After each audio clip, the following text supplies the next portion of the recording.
கிருஷ்ணரே பார்த்து வியந்த ஒரு வீரன். இந்த வீரனை இப்போ வட இந்தியால மிக சக்தி வாய்ந்த கடவுளா வணங்கிட்டு இருக்காங்க. ஆனா தென்னிந்தியால இவர் பேரு கூட யாருக்கும் தெரியாது.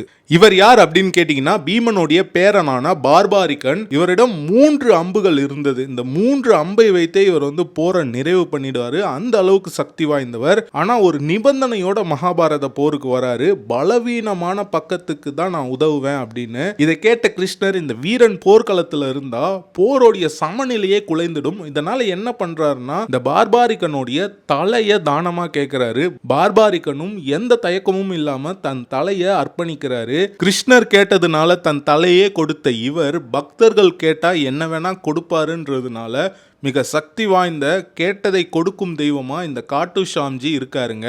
இவருக்கு பிடித்த பிரசாதமா பீடா கொடுக்கப்படுது. ராஜஸ்தான்ல தான் இவருக்கான அந்த கோயிலானது கோலாகலமா இருக்குங்க. இன்னும் இவரை பத்தியான முழு விவரம் கொண்ட வீடியோ கணேஷ் ராகவ் சேனல்ல இருக்கு, போய் பாருங்க.